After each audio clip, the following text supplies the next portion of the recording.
hoy en nuestra charla Desafíos sociales y económicos de América Latina y el Caribe en la pospandemia, que estará a cargo de la secretaria ejecutiva de CEPAL, Alicia Bárcena, y que contará con la presentación de 3 panelistas. Antes de entrar al detalle un poco de la secuencia de esta reunión, quisiera darle la palabra a nuestra secretaria general del Sistema de Flaxo, Josette Allman, para que dé unas palabras de bienvenida. Adelante, Josette, por favor. Buenos días a todas y todos los colegas del Sistema Flaxo y a los que nos acompañan esta mañana. Yo quisiera partir por felicitar a Flaxo Chile y a su director Fabricio Franco por las iniciativas que vienen desarrollando a través de la sede y a través de varios webinars que han buscado aportar la reflexión no solamente de lo que está sucediendo en la región, sino de lo que acontece en Chile. Quiero darle un especial saludo a Alicia, un gusto que estés esta mañana con nosotros, y también un cordial saludo al señor ministro Seara Hatton, a Eduardo y a Manuel por acompañarnos en esta charla. Si miramos los tiempos, no cabe duda que nos ha tocado vivir un tiempo complejo para la humanidad, donde hay, lógicamente, y no cabe duda, un antes y un después del COVID-19.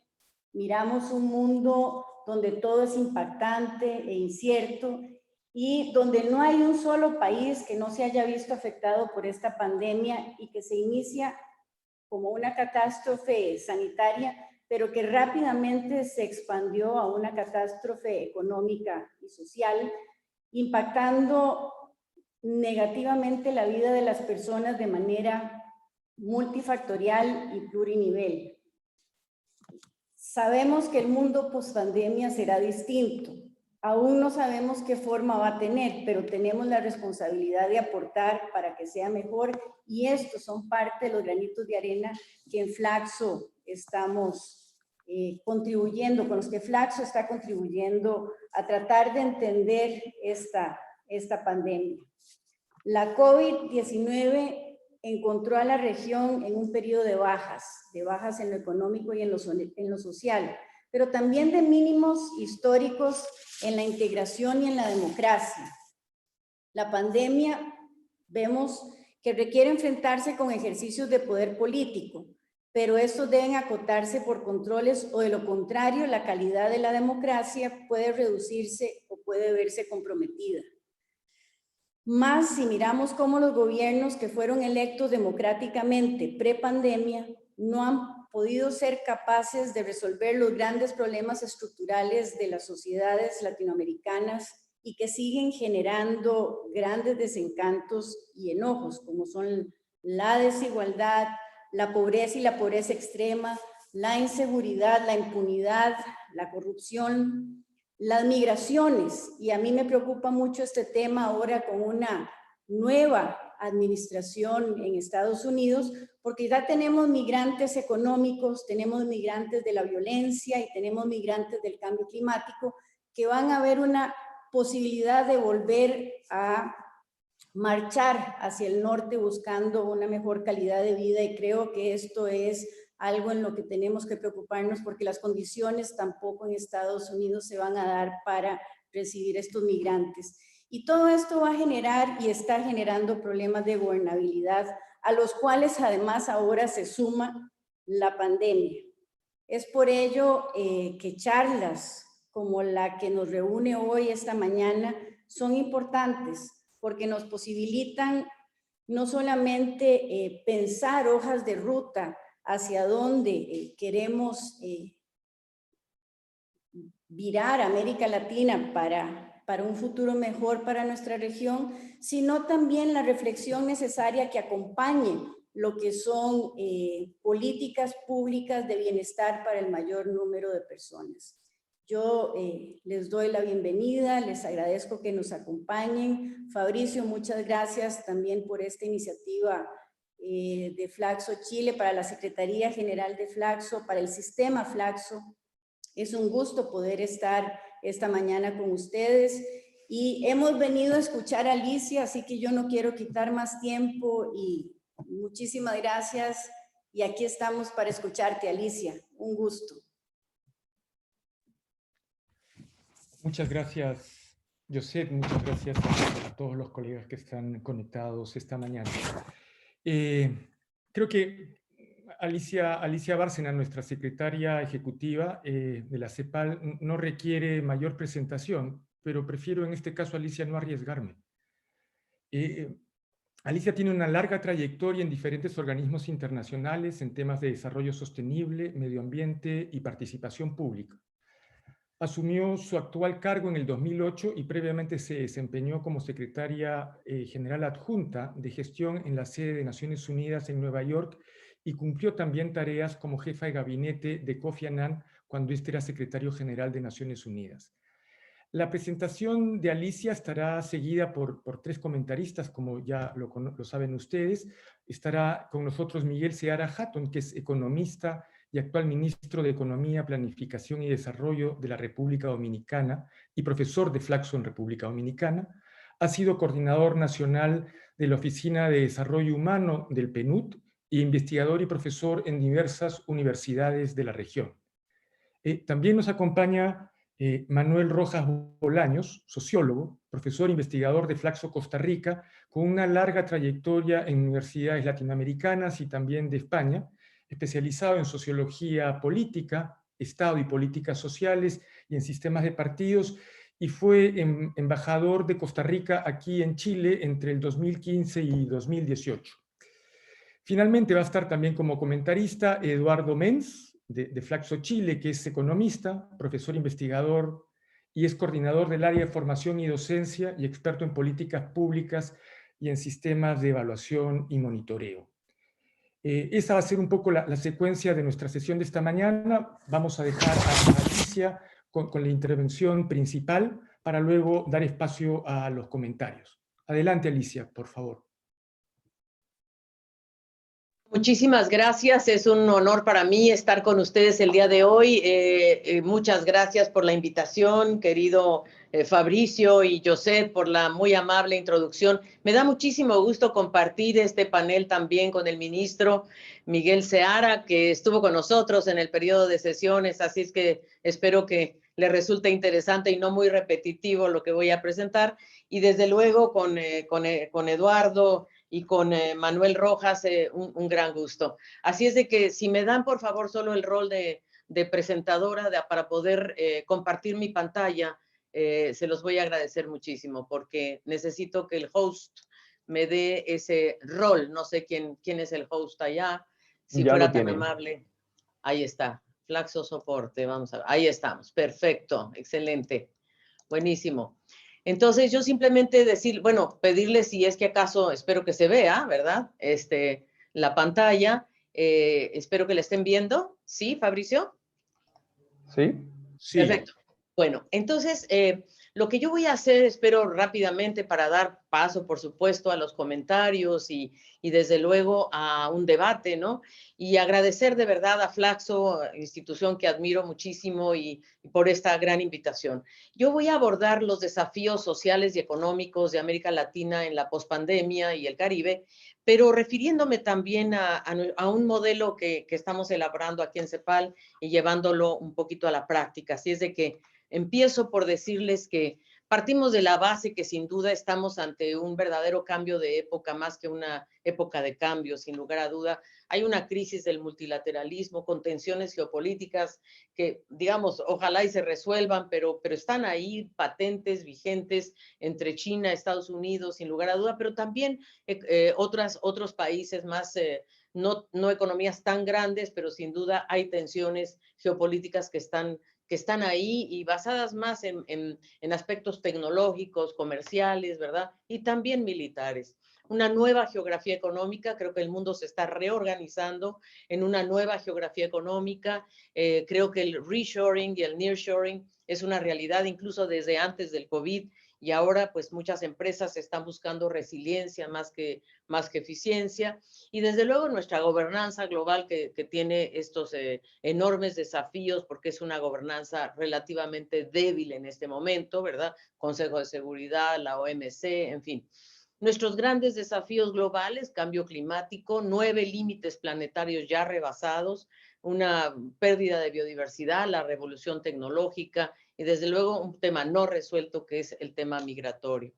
Nuestras brechas en América Latina y el Caribe estructurales, sin duda, un crecimiento muy insuficiente desde antes de la pandemia. El año pasado, no hay que olvidar, teníamos un crecimiento prácticamente de cero en la región, 0,1% por la ayuda de algunos países, pero un crecimiento muy insuficiente, un comercio muy debilitado también. Y desde luego para nosotros, nuestros países, el hecho de ser países de la periferia, siempre estamos confrontando la restricción externa, la eterna predominancia de la balanza de pagos, la baja productividad y las desigualdades entrecruzadas, ¿verdad? La desigualdad que define a nuestra región, desde luego. Y como bien decía Josette, ha habido descontento social y que se ha magnificado sin duda por la pandemia, la gran fragmentación en los servicios de salud prácticamente en todos los países, en educación, en protección social, desconfianza y corrupción, creo que son los dos grandes temas que han estado yo diría, en el ánimo público en el último año. Tenemos una agenda, nosotros seguimos confiando que la Agenda 2030 y el Acuerdo de París son nortes que nos deben guiar y creo que el COVID sin duda ha magnificado estos desafíos. El telón de fondo, yo no quiero dejar de abordar esto, es que en nuestra región prevalece la cultura del privilegio y la desigualdad. Ese desencanto, ese enojo, la verdad que ha sido clave y ha sido una especie de punto de quiebre. Tú hacías, Josette, alusión a lo que ha pasado en Chile y lo que ha pasado en muchos otros países también, respecto a la continuidad de un modelo de desarrollo que está asociado a décadas de concentración de riqueza, de ingreso, ¿verdad? A deterioro ambiental, con instituciones que la verdad reproducen comportamientos de agentes con mayor poder económico y político. Nosotros a eso le hemos denominado la cultura del privilegio, ¿verdad? Que además es una herencia de vestigios coloniales que naturaliza jerarquías sociales y asimetrías de acceso a frutos del progreso, a la deliberación política, a los activos productivos y sobre todo que naturaliza las desigualdades, la discriminación y el patriarcado. Yo creo que eso es algo que nuestra región adolece. Y la verdad es que, obviamente, estos son datos del año pasado, ¿verdad? Ya veremos qué nos dice digamos, una visión renovada de estas encuestas, pero ya desde antes había una falta de respuestas a las demandas, sobre todo de los estratos medios. Nosotros no hablamos de clase media, no lo haremos, porque lo que ha pasado en nuestra región es que ha habido cambios en los estratos de ingreso. Pero la falta de respuestas a los estratos medios y medios bajos e incluso bajos ha estado en el fondo de este desencanto. Y sin duda la percepción de la corrupción en América Latina es muy alta, ¿verdad? Lo que acaba de suceder en Perú, que ya no sabe uno quién es quién, pero bueno, la corrupción y todo el gran tema Odebrecht, etcétera, siempre ha estado marcando y el 80% de los latinoamericanos en 2018 pensaba que su gobierno había estado involucrado en episodios de corrupción. Y cuando comparamos esto con el sureste de Asia o la OCDE, vemos que nuestra región más bien va hacia más en este sentido, en esta percepción. La evasión y la ilusión fiscal, nosotros creemos que es una forma de la cultura del privilegio. Precisamente la evasión fiscal es una forma de expresión de la cultura del privilegio, asciende a 6,1, aquí hemos reducido un poco la cifra en 2019 y 2020, en 2017 sí era de 6,3, pero esto es por la caída del PIB, no por la caída de la evasión. Obviamente México ha avanzado un poco en control de la evasión fiscal, pero sigue siendo muy alta, imagínense, 6,1% del PIB. Y desde luego solo el 22% de la población confía en el gobierno de su país en 2018, cuando en 2010 era un poquito más la confianza. Y la confianza ha caído pues en todos sentidos, ¿verdad? Efectivamente, en 2018 había más confianza en la iglesia, no sé cómo estemos ahora, y lo mismo pasa en las Fuerzas Armadas, la policía, en fin.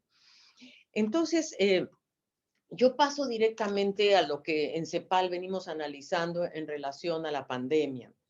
En primer lugar, hemos hecho 3 escenarios en donde vemos que el nivel de actividad económica definitivamente ha caído mucho más fuertemente que en la crisis del 2009, ¿verdad? De la crisis de subprime. Y vemos que hemos hecho 3 escenarios para demostrar que la recuperación de la actividad económica va a tomar varios años. Quienes dicen que se va a recuperar el año entrante, no es así. Y además va a haber una muy lenta recuperación del empleo. Ayer hicimos el lanzamiento junto con la OIT de la situación del empleo en la región y realmente es muy preocupante. Pero estos 3 escenarios lo que nos muestran, supongamos que en el 2021 pudiéramos comenzar a crecer con un 3%, cosa que no va a ser así. La única forma, si realmente tuviéramos esa tasa, podríamos alcanzar en 2023 el nivel de 2019. Si creciéramos a la tasa de la última década, que es 1,8, alcanzaríamos el nivel de 2019 en 2025. Y si creciéramos a la tasa que hemos venido creciendo en los últimos 6 años, que es 0,4%, no alcanzaríamos a los niveles de 2019, que eran muy bajos de todos modos, en una década. Entonces, ¿cuál es el mensaje aquí? La crisis va a durar, va a ser más larga de lo que todo el mundo cree. Enfrentamos la peor crisis en 100 años, con impactos en lo social, en lo productivo, que como decía, perdurarán en el mediano plazo. Nosotros estimamos una caída de 9,1%. Podemos quizá mejorar un poco la cifra, la estamos revisando hacia final de año, porque obviamente ha habido una reactivación en algunos países, pero no va a ser demasiado optimista, la verdad. Y sobre todo vemos que los niveles de pobreza, que los hemos estimado en 231 millones de pobres y 96 millones en pobreza extrema, son retrocesos muy importantes en la región, una región que había logrado avances. Es posible que esto también mejore con la aplicación de las medidas que estamos evaluando en CEPAL, en lo que llamamos el Observatorio COVID. Pero las exportaciones han caído, menos 14%. La pérdida de empleo, que eso es lo que ayer actualizamos, estamos hablando de 47 millones de empleos perdidos y una informalidad muy alta en la región de 54%, con un cierre de empresas estimado de 2.7 millones, sobre todo micro, pequeñas y medianas empresas y sobre todo microempresas. Y quizás lo que se ha magnificado en esta pandemia es que hay 40 millones de hogares sin conexión a Internet. Esto es muy grave porque tenemos un porcentaje, 46% de los niños y niñas entre 5 y 12 años que no han podido hacer teleeducación. Y la verdad es que los trabajadores que hacen teletrabajo en la región solamente es el 21%, por varias razones. En ese caso es por falta de conexión, por un lado, pero también porque las actividades que desarrollan no es posible hacerlas por la vía de teletrabajo. En el fondo estamos hablando de una década perdida, por lo menos en términos de PIB per cápita. ¿Quiénes son las más afectadas? Sin duda han sido las mujeres, ¿verdad? Ahí no está la lámina, pero es una lámina muy importante que espero mandárselas, sí la tenía en la presentación original, porque lo que vemos en el caso de las mujeres, y le hemos puesto poca atención, es que han tenido, por el confinamiento, por el cierre de las escuelas, se ha exacerbado las tareas y las presiones de cuidado. Y entonces las mujeres digamos, la fuerza de trabajo de las mujeres ha caído mucho más que la de los hombres, sobre todo porque además la tasa de participación de las mujeres ha caído porque han tenido que dedicarse a las tareas justamente del hogar. Los países han respondido, no cabe duda, nosotros estamos haciendo un seguimiento muy detallado de las medidas que toman los países en este observatorio COVID que está en línea y hemos visto, bueno, las reasignaciones presupuestarias que han hecho, la colocación de bonos soberanos por casi 29.500 millones de dólares, el uso de fondos soberanos en Chile, Colombia, México, Panamá y Trinidad y Tobago, y el financiamiento de instituciones multilaterales de crédito que han llegado a la región, que son más o menos de 22.500 o de 22.600 millones de dólares. 17 países han recibido financiamiento del Fondo Monetario Internacional 4 cuentan con líneas de crédito flexible, no todas utilizadas, por un monto de 107,000 millones de dólares.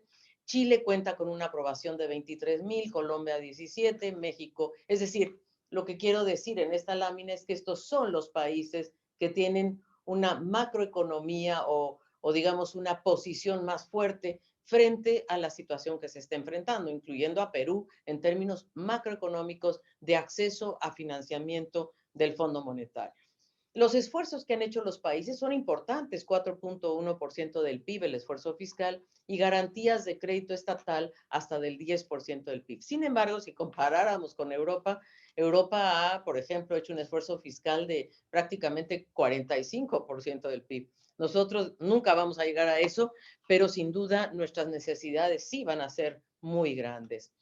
¿Qué proponemos en CEPAL? Nosotros proponemos que debemos construir un nuevo futuro. No podemos volver a donde estábamos antes y este modelo tiene que estar basado en crecer con igualdad y sostenibilidad, es decir, crecer para igualar, sí, pero igualar para crecer. La igualdad, la economía ortodoxa siempre considera que la igualdad es un resultado. Nosotros no, nosotros consideramos que la igualdad es un prerequisito y que los países más igualitarios son los que tienen más capacidades para crecer, sobre todo desde una perspectiva sostenible. Entonces nosotros estamos haciendo un modelo que le hemos denominado el modelo de las 3 brechas, porque pensamos que es hora de hablar de cómo podemos articular las 3 dimensiones del desarrollo sostenible. Entonces, hemos hecho un modelo en donde vemos que cuáles son las 3 tasas de crecimiento, ¿verdad?, que están determinando en lo económico, por ejemplo, cuál es la tasa de crecimiento compatible con el equilibrio externo. Lo voy a explicar en un momentito. ¿Cuál es la tasa para lograr mayor igualdad? Esa es una aspiración, ¿verdad? La tasa compatible con el equilibrio externo es una limitante. La tasa necesaria para alcanzar la igualdad es una aspiración. Y la tasa ambiental compatible con equilibrios planetarios, sobre todo de carbono, también es una limitación que vamos a ver enseguida. Entonces, nosotros hemos puesto a interactuar estas 3 dimensiones para pensar estas 3 crisis, porque en realidad estamos hablando de 3 crisis, ¿verdad? La crisis económica, la social y la ambiental, ¿cómo las podemos ver conjuntamente? ¿Qué necesitamos para mirarlas conjuntamente? Entonces, la tasa que requeriríamos para alcanzar la igualdad, haciendo el proxy de la igualdad a ingreso, ¿verdad? En este caso, y si quisiéramos eliminar la pobreza en 2030, y estamos hablando de eliminar la pobreza en 37,8% de la población en América Latina, necesitamos 2 condiciones. Uno, es una transferencia de una línea de pobreza del decil más rico al más pobre, partiendo de 1,5% del PIB en el 2021 y aumentando 0,5 puntos anualmente hasta llegar al 3% en 2024. Si hiciéramos esto, es decir, si realmente lográramos que el decil más rico aporte finalmente a los deciles más pobres, no necesariamente al decil más pobre, pero a los 2 deciles por lo menos más pobres, tendríamos en 2024 la posibilidad de alcanzar un Gini de 0,40, que en realidad es el Gini de Uruguay, para que vean que tampoco es, pero digamos es un Gini muy importante. Y si pudiéramos permanecer en este nivel de transferencia de esta línea de pobreza, tendríamos la posibilidad de que el fin de la pobreza pudiera estar en el 2030. Ahora, para que esto sea posible y que podamos crear a final de cuentas los empleos, haciendo el proxy de igualdad también a empleo, ¿verdad? Una tasa de pleno empleo, la región debería crecer un 4% para crear los empleos necesarios y entonces ir sacando esta transferencia de línea de pobreza, sustituyéndola por un ingreso realmente productivo, ¿verdad? Un ingreso laboral. Porque nosotros vemos que puede haber una retroalimentación positiva entre más igualdad y mejoras de competitividad, creación de empleo formales y crecimiento. La restricción externa, la voy a explicar muy brevemente, espero que sea claro. El problema de nuestra región es que cuando nosotros crecemos, ¿verdad? En lugar de crecer con base en más exportaciones, que sería lo ideal, crecemos pero importamos más. Entonces nuestra balanza comercial, nuestra cuenta corriente siempre tenemos un déficit, un saldo en cuenta corriente bastante complicado. La única excepción fue América del Sur entre 2004 y 2008 por el boom de los commodities, que no fue aprovechado suficientemente para hacer el cambio estructural. Entonces nosotros lo que hemos calculado es cuál es el techo máximo de crecimiento que nos impone la restricción externa, ¿verdad? Si no hacemos nada, ¿verdad? Y si el mundo crece a un 2%, la región no puede crecer más allá de lo que indica su restricción externa. Por ejemplo, América del Sur no puede crecer más de 1,4 sin endeudarse más, sin caer en inflación, porque precisamente nuestras balanzas comerciales siempre están en problemas. Esto es lo que llamamos la predominancia de la balanza de pagos. Y tampoco podemos crecer mucho porque esto no es compatible con la sostenibilidad ambiental. Necesitamos cambio estructural y descarbonización con progreso técnico. Entonces, aquí hicimos cuál es la tasa de crecimiento que podría tener la región, ¿verdad? Si cumpliéramos con los compromisos de los informes de los compromisos nacionalmente determinados, ¿verdad? Nuestra tendencia inercial es a crecer 2,5%, pero si queremos cumplir con las reducciones de emisiones, solo podríamos crecer 1,2%, a menos que podamos hacer el progreso técnico, innovar y difundir tecnologías ambientales. Incluso si los países desarrollados no nos dan espacio, los países desarrollados nos tienen que dar espacio, nos tienen que dar reciprocidad, justicia ambiental. Ellos siguen creciendo sin hacer el progreso técnico necesario. Y la verdad es que es necesario que el resto del mundo también, si quisiéramos que el resto del mundo redujera sus emisiones consistentes con 1,5% del PIB, no podrían, su crecimiento sería negativo. Así es de que nosotros, en este caso, lo que estamos planteando es que el presupuesto de carbono que existe hoy en el mundo, que es muy reducido ya, lo están absorbiendo las economías más grandes y no están dejando espacio para las economías como las nuestras. Entonces, el modelo que nosotros planteamos es, por un lado, para cerrar estas brechas necesitamos políticas industriales, ambientales y sociales actuando simultáneamente. Ya dijimos que necesitamos un 4% para crecer con igualdad, que tenemos un límite de crecimiento de acuerdo con el Acuerdo de París de 1,2 si quisiéramos cumplir los compromisos nacionalmente determinados, y que el límite de crecimiento con equilibrio externo en Sudamérica es 1,4, en Centroamérica es 2,6. Entonces, ¿qué tenemos que hacer? Bueno, primero que nada, un esfuerzo muy fuerte de redistribución, es lo que estábamos hablando al principio. Segundo, un cambio estructural de verdad, es decir, un cambio en donde podamos ir logrando que nuestra estructura productiva sea más innovadora y produzca más bienes y servicios exportables con valor agregado. Y la verdad, sin tratar de regresar al pasado, pero sí intentar sustituir algún tipo de importaciones. Deben poner un ejemplo. Esta pandemia puso de relieve que esta región produce solo el 4% de los productos médicos, equipos y medicinas requeridas para la pandemia. 4%.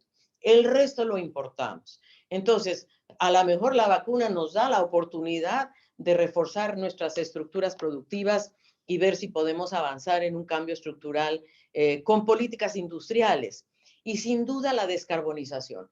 La descarbonización con progreso técnico también nos abre espacios para crecer más. Pero todo esto, como decíamos, requiere progreso técnico, lo que decía Prebisch en todas sus intervenciones históricas, ¿verdad? Entonces, la CEPAL, con este modelo en mente, está haciendo 7 propuestas para conectar la emergencia con la recuperación y la década de acción de la Agenda 2030, siempre teniendo a la Agenda 2030 en mente.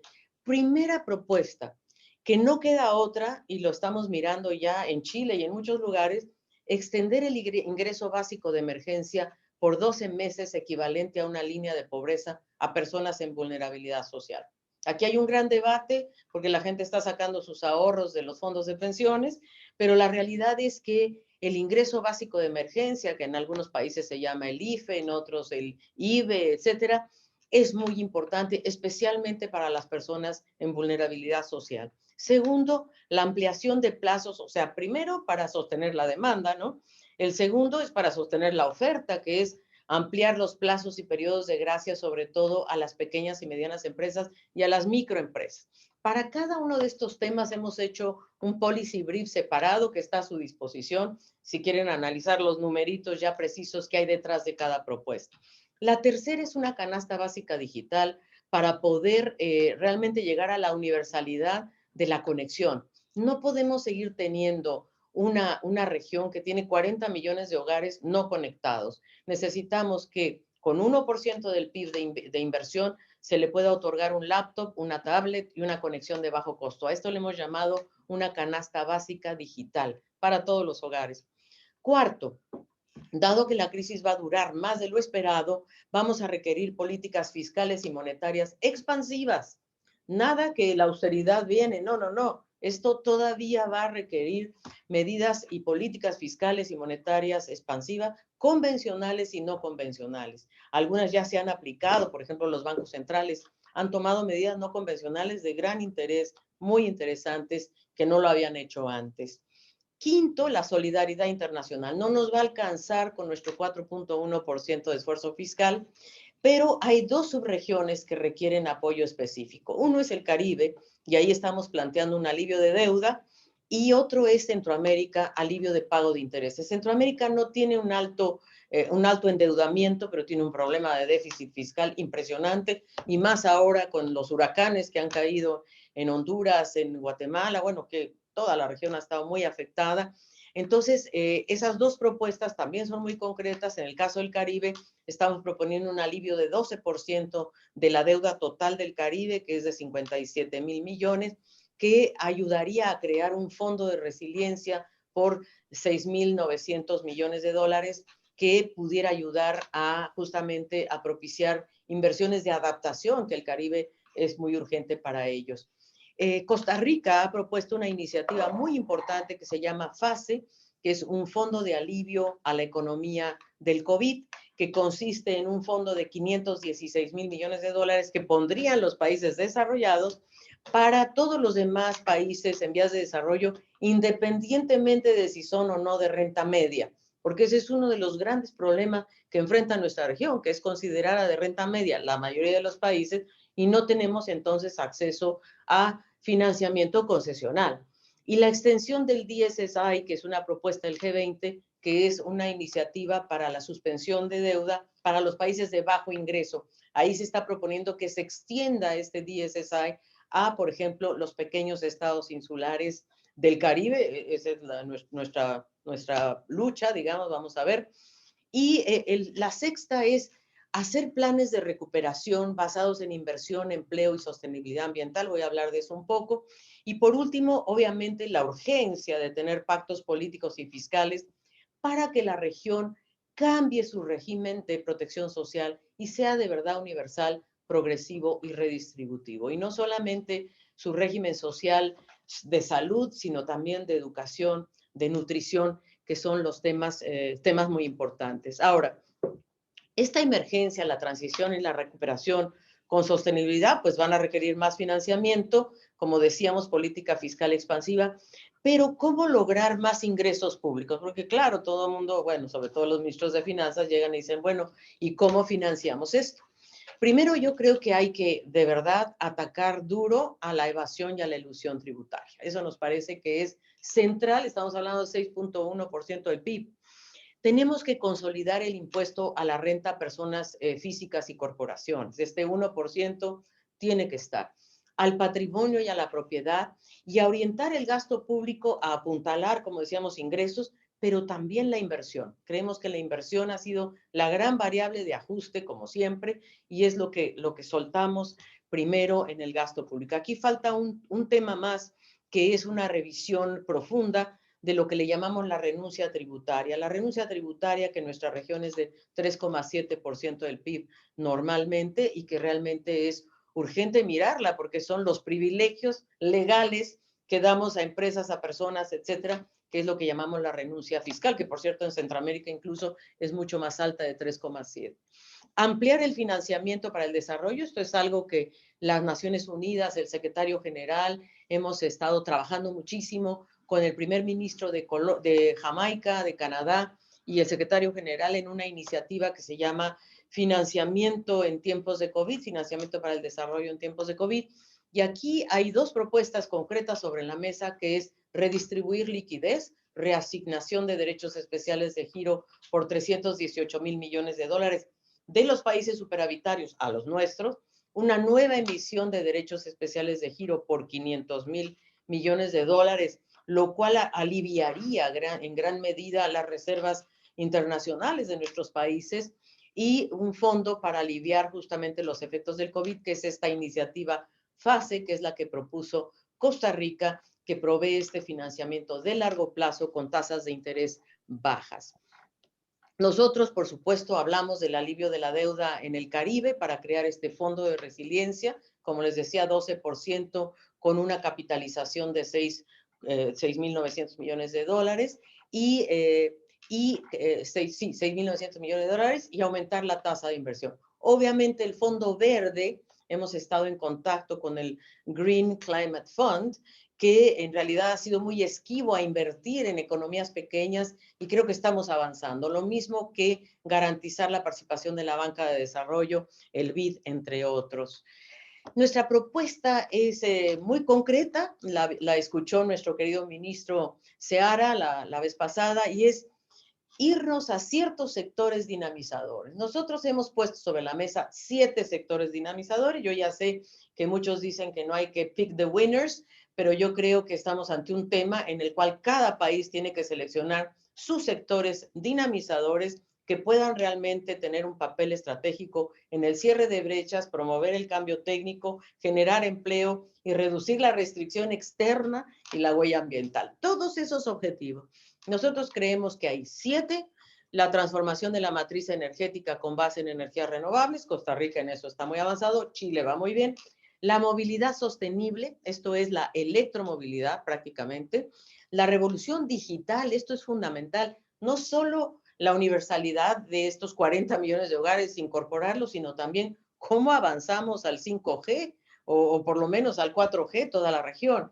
La industria manufacturera de la salud, que nos parece fundamental, la bioeconomía basada en recursos biológicos, en ecosistemas, tanto agrícolas como acuacultura, la economía circular y el turismo sostenible.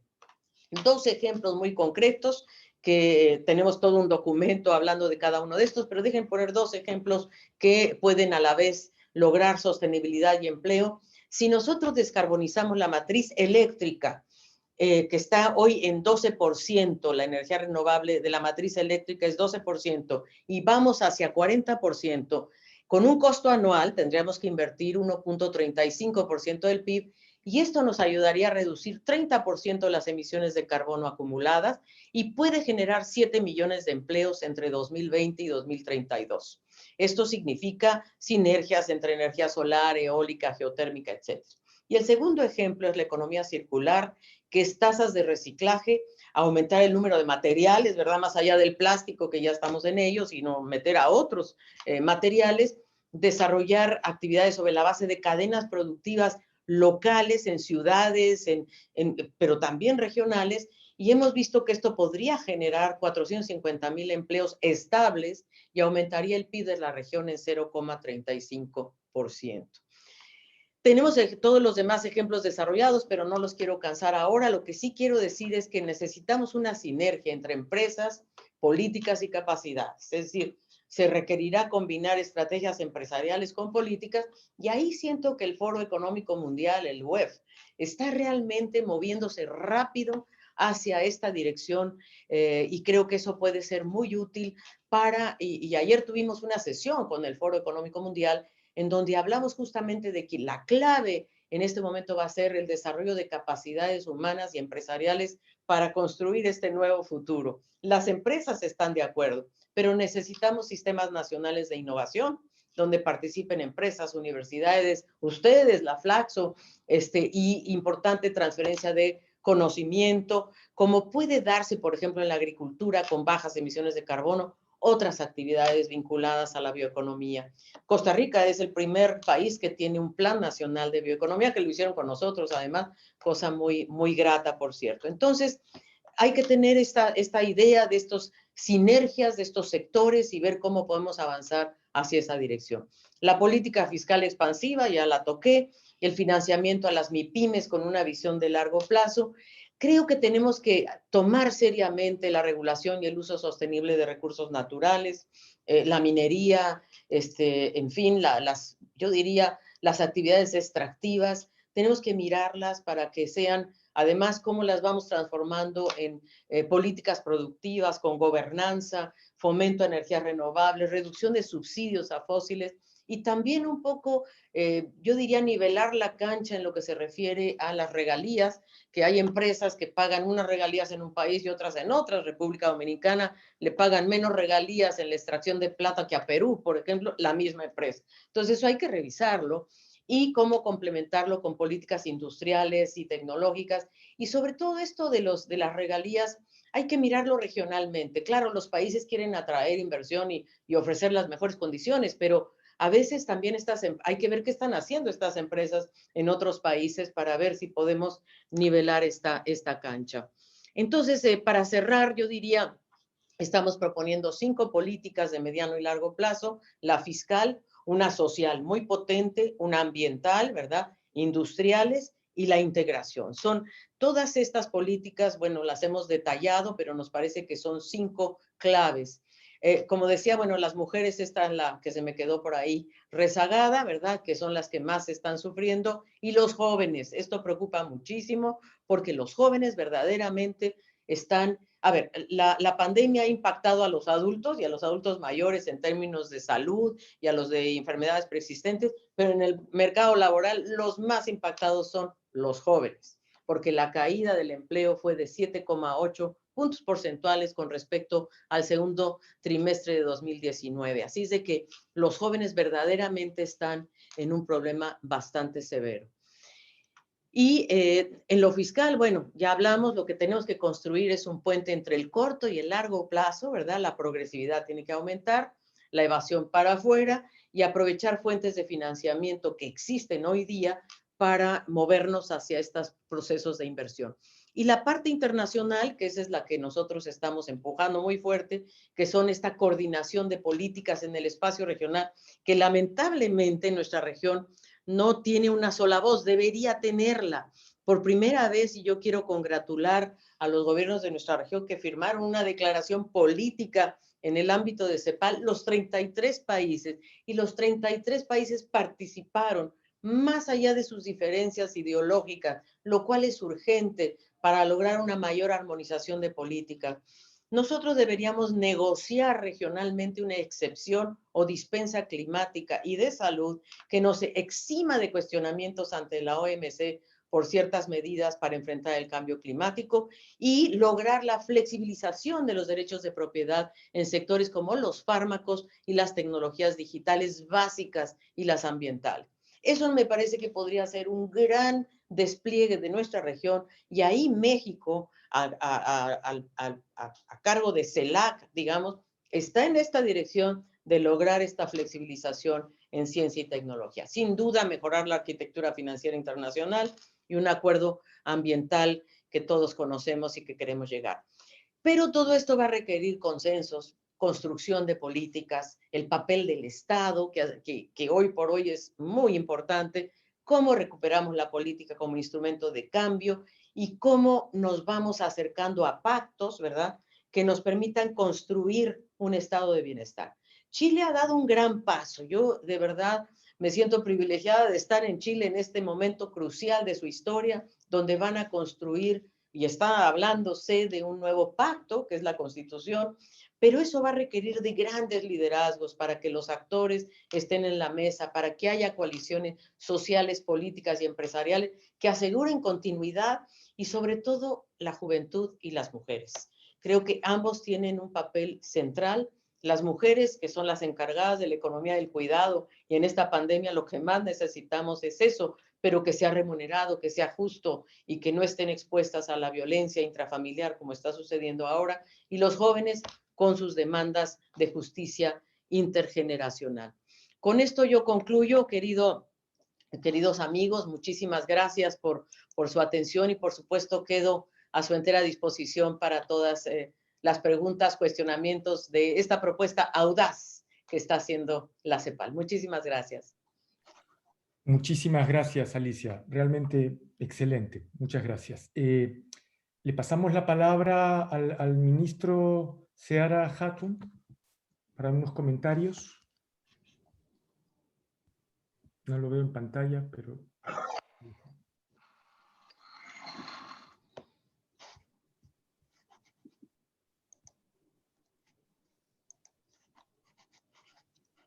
Tiene que activar el audio. Sí, me digo que si me pueden pasar la presentación, me pueden pasar para yo quisiera compartir algunas láminas. El share screen. Ok. ¿Se ve? Oh. Sí. Mire, yo voy a, bueno, primero muchísimas gracias por la invitación, excelente presentación de Alicia Bárcena. Yo leí el libro y le he escuchado 2 veces y me parece una excelente presentación y una excelente visión. Yo voy a hablar un poco de un debate que se puede dar en muchos países, que es el ámbito fiscal, el problema fiscal y las políticas para enfrentar esta crisis. Y parto de una pregunta, si es posible que un solo país pueda salir de la crisis provocada por la pandemia. Ya, en cierta forma, la presentación de Alicia Bárcena da respuesta, pero quisiera compartir algunas reflexiones sobre esto y de cómo andan algunos debates en este sentido. La crisis se puede caracterizar claramente por 3 momentos: un choque de demanda, luego un choque de demanda que significó una caída del producto, aumentó el desempleo, pero el aparato productivo estuvo intacto, pero en la medida que esto se ha prolongado, empieza a haber crisis en el aparato productivo que eventualmente puede convertirse en crisis financiera. En ambos casos, los instrumentos de política en la primera fase fue básicamente política fiscal, apoyo directo a la población afectada y algo de política monetaria, cuando en el tema del choque de oferta se utiliza más el instrumento de política monetaria para garantizar apoyo, liquidez a las empresas y políticas industriales. Y finalmente, esto puede retardar o, dependiendo de la efectividad de esta política, puede retardar la crisis financiera, es decir, que las empresas se declaren en quiebra y haya una cesación de pago. Por lo menos acá, en República Dominicana, no hemos llegado a esa fase, pero puede ser un riesgo en muchas economías de la región. A nivel macroeconómico, entonces se presentan 4 grandes problemas, que es la caída mundial del nivel de actividad económica, la caída nacional, la caída del empleo y el aumento de la pobreza, aumento del déficit público y porcentaje del PIB y la disponibilidad de divisas. Manuel, disculpa, pues podemos intentar de agrandar la presentación, como maximizarla en la pantalla. No se ve. Ahí, a ver si puede pinchar para maximizarla. A ver, pero es que aquí me está dando maximizar. Bueno, ¿se ve ahí maximizada, no? Okay. Ahí estamos viendo el escritorio, no la presentación. Sí. Ok, que es esta. Ok, vamos a resolver esto aquí. Volvemos a intentar. Ok, no, ya lo vamos a abrir lo máximo posible. A ver si puede pinchar el icono abajo como es que del telón. Lo hago y me sale que tengo varias pantallas. Ok, lo dejamos así. Bueno, entonces le decía que, déjame entonces un poco acomodar esto. Le decía que la economía había 4 impactos importantes, sobre todo a corto plazo: el tema de la actividad económica, el aumento, la caída del empleo, aumento de la pobreza, aumento del déficit y de la disponibilidad de divisas. cuando uno mira las cifras a nivel mundial, uno observa que de 194 países que registra el Outlook del FMI, el 87% de los países va a tener un crecimiento menor a 0%. Es decir, va a tener un crecimiento negativo. Hay 32 países en el mundo que van a tener un crecimiento menor a -10. Hay 69 que van a tener un crecimiento entre -10 y -5. Y hay 44 que van a tener entre -5 y 2.5. Es decir, que estamos presenciando un fenómeno mundial de una magnitud sin precedentes. En Estados Unidos, por ejemplo, el mundo va a decrecer en 4.4, según el Fondo Monetario Internacional. Europa va a caer en 7.6, la Unión Europea, el área del euro va a decaer en -8, y en América Latina, países como la República Dominicana va a caer en -6, y cifras que ya son conocidas en el resto de la región. Si se toma el PIB per cápita, la caída de la economía mundial sería 95% de los países. El PIB real total sería alrededor de 87%, lo que caería la economía. Esto ha provocado un aumento de desempleo, dependiendo de la forma de medición. Por ejemplo, en el caso dominicano, el desempleo va a subir entre 11, subió de un 11% el desempleo ampliado a 15.5 entre el primer semestre del 2019 y 2020, y la población inactiva se retiró, aumentó en aproximadamente un 26%. La pobreza aumentó la pobreza moderada, la pobreza general subió de un 21% a un 27%. Y si no hubiese habido los programas de apoyo en la sociedad, esto hubiese alcanzado un 34.6%. Es decir, los programas de apoyo directo a la población hizo que la tasa de pobreza se redujera en 7.3%. Sin embargo, esto está creando un problema fiscal muy grande. Estamos hablando de que se nos ha caído los ingresos tributarios, los ingresos fiscales, en casi unos 50.000 millones de pesos, como 1.000 millones de dólares. Y al mismo tiempo hemos tenido que financiar aumentar el gasto en 100.000 millones de pesos, que es el 2.2% del PIB, y que equivale más o menos como a 1.800 millones de dólares. Entonces, el déficit fiscal ha crecido al 9%. Y hay una presión sobre todo en el ámbito fiscal de reducir el gasto para poder enfrentar la situación fiscal. Por ejemplo, esta es la situación del déficit fiscal del Gobierno General del PIB a nivel mundial. Se está proponiendo, hay alrededor de, en el año 2020, 188 países de 192 tienen déficit fiscales en el año 2020. Y el déficit cuasi fiscal aumenta severamente. El déficit cuasi fiscal indica que el 95% de los países tienen, el balance primario, el déficit primario, afecta al 95% de los países. Por ejemplo, en la República Dominicana, el déficit primario, según en las estimaciones del fondo, sería 4.6, y las proyecciones que hace el fondo es llevarlo a 0.2. Eso significaría un ajuste de 4.6%, ya sea por el lado de los gastos o por el lado de los ingresos. En Colombia, el fondo propone llevarlo de 6.2 a 2.9, y así sucesivamente en una serie de países. En Alemania, por ejemplo, el déficit primario sería de 7.6, en los Estados Unidos sería de 16.7, y se llevaría, o se pretende llevarlo el año que viene a menos 6.9. Eso significa un ajuste muy severo a nivel mundial, que probablemente crearía una crisis mucho mayor que la crisis que tenemos actualmente. Y ese yo creo que el gran desafío que tenemos en este momento. Otro elemento importante de esta crisis es la situación de la cuenta corriente de la balanza de pago. En la República Dominicana se han caído los ingresos de divisas. Ustedes saben que es el principal ingreso de la economía dominicana, y las exportaciones de bienes. Con excepción de los ingresos de divisas, ha aumentado las remesas se han mantenido y han crecido. A la zona franca se han mantenido, sobre todo por la gran producción de productos farmacéuticos y hospitalarios, y el oro.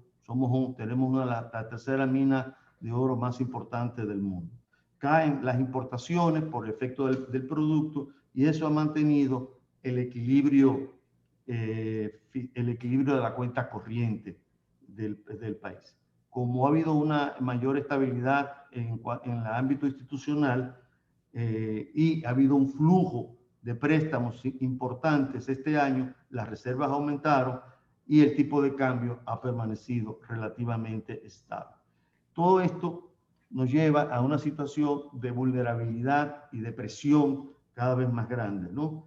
Está el tema de la paralización del comercio mundial, y como bien decía Alicia Bárcena, la reactivación no parece tan rápida como se preveía inicialmente, una curva en forma de V. Ahora tenemos una curva en forma de W, y quién sabe si vamos a tener más recaída.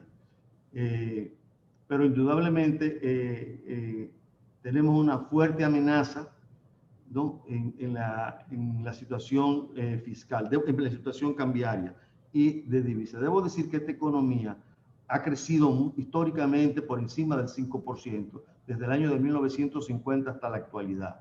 La tasa de crecimiento promedio es 5.3%. Y el crecimiento de las divisas es superior a la tasa de crecimiento del producto. O sea que por el lado de la divisa no hemos tenido esa restricción tan fuerte, aunque así ha habido en algunos periodos que ha sido muy fuerte la restricción de divisas. El problema ha estado en que la economía dominicana no ha sido capaz de redistribuir, y tenemos unos niveles de retraso muy significativos en términos de todos los indicadores de calidad de vida. Esta situación implica un aumento de la vulnerabilidad, aumento de la pobreza, como ya habíamos señalado. Tenemos un gran desafío en todo lo que es la transformación digital, y nos pone en una situación muy vulnerable, porque indudablemente ha habido un cambio en el mundo y una nueva subjetividad que se ha creado con la crisis de la pandemia, que es toda esta transformación digital. El tema educativo es uno de los principales desafíos. Tenemos otro elemento importante como isla. Tenemos que trabajar el tema de la sostenibilidad ambiental en el ámbito de una insularidad, que es una condición que determina unos niveles de vulnerabilidad muy superior al resto del continente. Nosotros estamos entre los 10 o 15 países más vulnerables del mundo, y tenemos otro desafío, que es el tema de la debilidad de nuestras instituciones. Ese es un gran desafío que hemos venido acumulando en los últimos años, y que parece que en este momento estamos tratando de dar respuesta. En definitiva, nosotros entendemos que no hay una solución en un solo país hasta que aparezca la vacuna y hasta que se creen condiciones internacionales que permitan ese financiamiento. ¿Qué podemos hacer en lo inmediato? Bueno, asumimos todo el planteamiento de CEPAL, nos parece correcto la línea de política pública que ellos han planteado. Nosotros hemos tratado de aterrizar un poco esas políticas en el país. Primero, la idea es hay que apoyar a los sectores a través de políticas industriales que pueden reaccionar en el corto plazo: agricultura, la vivienda, todo el tema de renovación de vivienda, pequeñas obras públicas esparcidas en todo el territorio, como acueductos, reservorios de agua, limpieza de los canales de riego, en fin, toda una serie, un conjunto de actividades que se están realizando y que esperan reactivar un poco la actividad económica.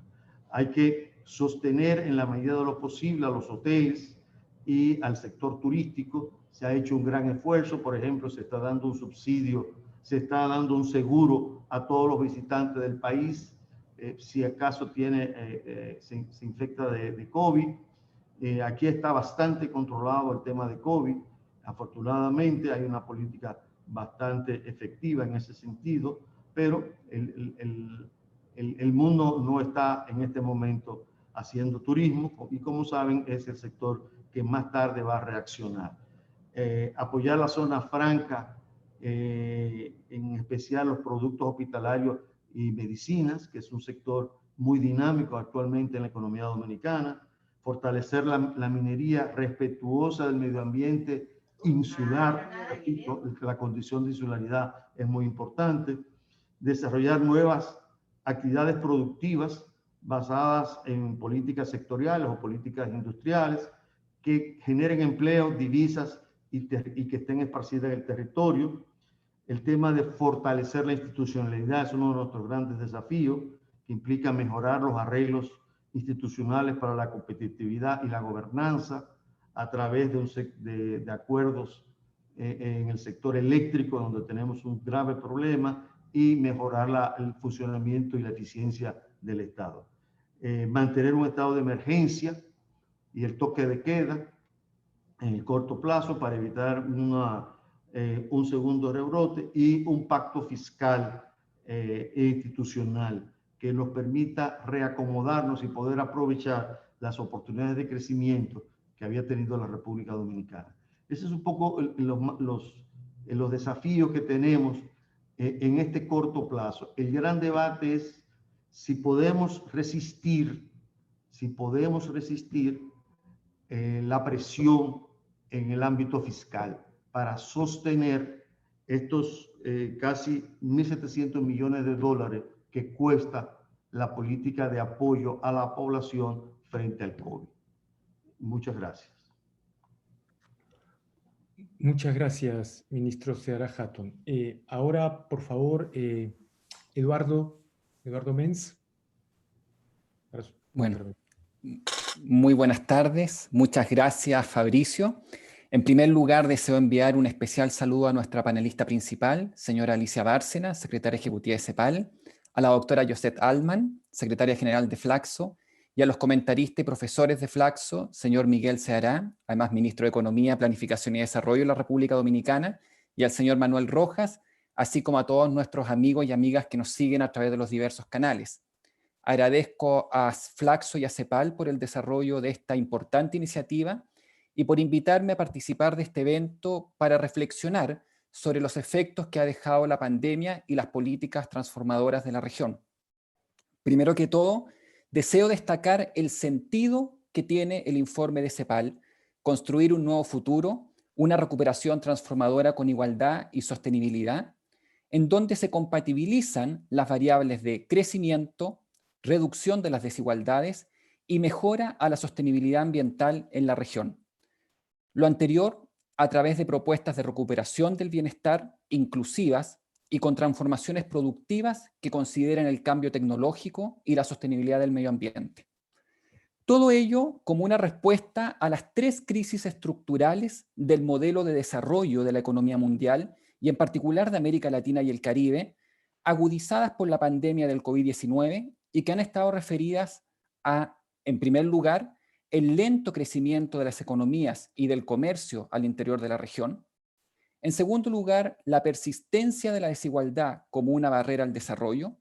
Y finalmente, a la superación de los umbrales planetarios, lo cual ha planteado que el sendero actual de desarrollo ha llegado a un punto que pone en riesgo la sobrevivencia del sistema ecológico que lo sustenta. En particular, me referiré a los efectos económicos y sociales dejados por la pandemia y los espacios de respuesta por parte de los estados a esta, expresados a través de diferentes tipos de políticas y que son analizadas de manera muy clarificadora a lo largo de la presentación de CEPAL y del informe. La pandemia del COVID-19 ha generado enormes consecuencias mundiales a nivel sanitario, social y económico. La región de América Latina y el Caribe ha sido una de las más golpeadas por la enfermedad, con más de 11 millones de casos, representando un cuarto de los casos mundiales y casi 400.000 muertes a la fecha. Es una crisis sin precedentes en el último siglo, que requiere que los estados asuman un papel central en el manejo del virus, el diseño de estrategias de reactivación económica y la puesta en marcha de sistemas de protección social integrales a la población.